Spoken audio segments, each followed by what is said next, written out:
ओम शांति। आज के मुरली से पॉइंट्स हैं। आज मीठे बाप दादाजी ने हमें समझाया है कि मीठे बच्चे, दे अभिमान आसुरी करेक्टर है और हमें क्या करना है, दैवीय करेक्टर धारण करना। फिर हम रावण की जेल से छूट जाएंगे। रावण की जेल कैसे आई? दे अभिमान से आई। हम उस जेल में कैसे फंसते चले गए? जैसे हम आत्मा स्वयं को भूले और हम में देह का आकर्षण हुआ कि मैं स्त्री हूँ, वो पुरुष है। जब देह भान आया तो देह भान आने से देह अभिमान, अन्य सभी विकार स्वतः ही चले आए और हम इन सब विकारों की जेल में फंसते चले गए। तो अब बाबा कहते हैं कि आप जो रावण की जेल में फंसे हो, उस जेल से बाहर निकलने का एक ही तरीका है, स्वयं को आत्मा समझो और उस परमात्मा को याद करो। क्योंकि 63 जन्मों से इस रावण की जेल में रहते रहते हमसे बहुत विकर्म हो गए और उन विकर्मों का, उन पापों का बहुत बोझा है हमारे ऊपर। और वो बोझा हमारी इस याद की यात्रा में विघ्न भी बहुत करता है। लेकिन हमें दृढ़ता की शक्ति से डटे रहना है। हमें स्वयं को आत्मा समझना है, अपने सत्य स्वरूप को बार बार स्मृति में लाना है।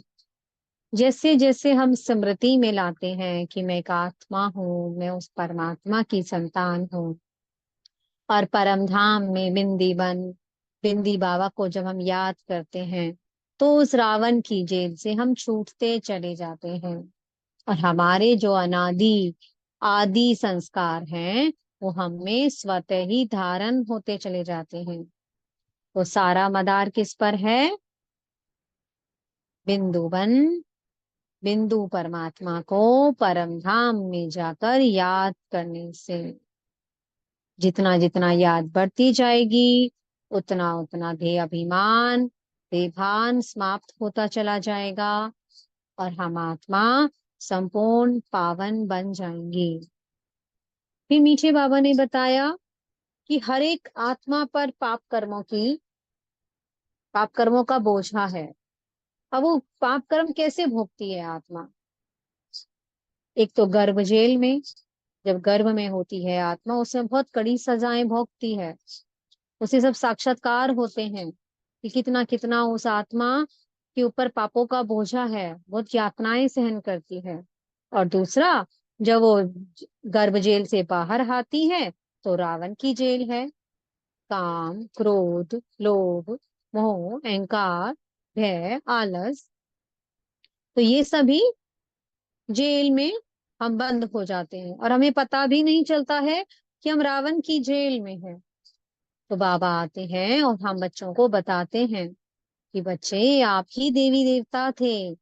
आप ही जब द्वापर आया तो वाम मार्ग में जाने से, देभान आने से आप रावण की जेल में कैद होते चले गए।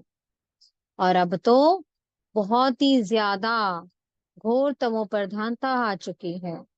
और अब इस समय परमात्मा, जिनको हमने बार बार पुकारा कि बाबा आ जाओ, हमें इस जेल से छुड़ाओ, हमें दुख की दुनिया से छुड़ाओ, तो बाबा हमारे पुकारने से आए हैं और हमको एक पाठ पक्का कराते हैं कि बच्चे सिविलाइज्ड बनो, अर्थात स्वयं को आत्मा समझो और जो भी आत्माएं आपके संबंध संपर्क में हैं सबको आत्मा भाई भाई की दृष्टि से देखो।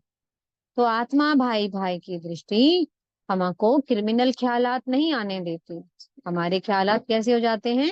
बहुत सभ्य हो जाते हैं, दैवीय होने लगते हैं। तो इसलिए बाबा बार बार कहते हैं, आत्मा समझ, आत्मा भाई भाई की दृष्टि को पक्का करो। और आगे आज मीठे बाबा ने कहा कि बच्चे, हमें किसी की सुनी सुनाई बातों पर विश्वास नहीं करना है। क्योंकि कुछ बच्चे कान के कच्चे होते हैं, कोई किसी को कह देता है कि आपके बारे में कोई ये कह रहा है, उनकी बातों पर विश्वास कर लेते हैं और अपनी स्थिति को खराब कर लेते हैं।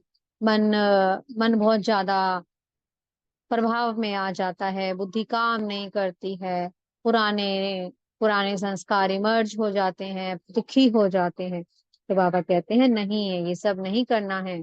सुनी सुनाई बातों पर कभी विश्वास नहीं करना है, अपने अंदर की सफाई करनी है। इसके लिए बाबा ने हमें कौन सा पाठ पक्का कराया है? सबको आत्मा देखो, हर आत्मा सतोगुनी है, हर आत्मा मेरे बाबा का बच्चा है। जब हम सबको ऊंची दृष्टि से देखते हैं तो हमारी खुद की स्थिति भी ऊंची होती है और उन आत्माओं की स्थिति भी ऊंची होती है। तो इसलिए बाबा कहते हैं इसमें आप मेरी मत लो, बाप दादा के पास आओ, रूरिहान करो, उनसे पूछो बाबा हम क्या करें, हमारे बारे में ऐसे ऐसे किसी ने कहा है। तो बाबा आपको जो मत देंगे वो एकदम एक्यूरेट होगी। तो इसलिए बाबा कह रहे हैं कभी भी किसी की सुनी सुनाई बातों पर विश्वास नहीं करना है। और आज मीठे बाबा ने एक और पॉइंट पक्का कराया कि पढ़ाई पर अटेंशन देना है। जो भी प्रारब्ध मिलने वाली है आपको सत्युग और त्रेता में, वो पढ़ाई से ही मिलेगी। तो नंबर वन कौन बनते हैं पास विद ऑनर? 8 रतन बनते हैं। फिर उसके बाद 108 हो गए, फिर 16,108, 9 लाख। तो उसमें भी बाबा कहते हैं सब नंबर वार है। तो जो भी हम बन रहे हैं इस पढ़ाई से बन रहे हैं। तो जो आत्मा जैसी पढ़ाई करेगी उसको वैसी प्रारब्ध मिलेगी। इसमें बाबा ने टेंशन दिलवाया कि प्रजा की भी प्रजा है, तो इसलिए देख लो राजधानी बन रही है, तो इसलिए पढ़ाई पर बहुत अटेंशन देना है। और आज मीठे बाबा ने वरदान दिया हम सब बच्चों को कि कोई भी कर्म करना है तो त्रिकालदर्शी की सीट पर सेट होकर करना है। किसी भी कर्म को करने से पहले उसके आदि मध्य अंत तीनों स्टेजेस को देखो, फिर कोई कर्म करो। तो बाबा कहते हैं तो कैसी भी परिस्थितियां क्यों ना हो, चाहे पहाड़ जैसी परिस्थितियां क्यों ना हो, उन्हें हम बड़ी ही सहजता से पार कर लेते हैं। बाबा कहते हैं पहाड़ भी रूई बन जाता है। इसलिए चाहे परिस्थितियां आत्माओं से आए, प्रकृति से आए, पदार्थों से आए, माया से आए, चाहे स्वयं के द्वारा ही क्यों ना आए, कि बार बार पुराना स्वभाव संस्कार इमर्ज हो गया, हमसे गलती हो जाती है, तो बाबा कहते किसी के भी प्रभाव में नहीं आना है। आपको किस पर सेट रखना है? अपनी स्वस्थिति में स्थित रहना है कि मैं आत्मा परमात्मा के संग कंबाइंड हूँ। तो हर कर्म को जब हम परमात्मा के साथ कंबाइंड करके करते हैं तो हमारा हर कर्म एक्यूरेट होता है और हमारी स्थिति बहुत शक्तिशाली बन जाती है। इसलिए बाबा ने क्या वरदान दिया सब बच्चों को? शक्तिशाली आत्मा भव। तो ऐसे सभी बच्चे कौन हैं? शक्तिशाली आत्माएं हैं। ओम शांति। बहुत बहुत शुक्रिया प्यारे प्यारे मीठे मीठे बाप दादा जी का। ओम शांति।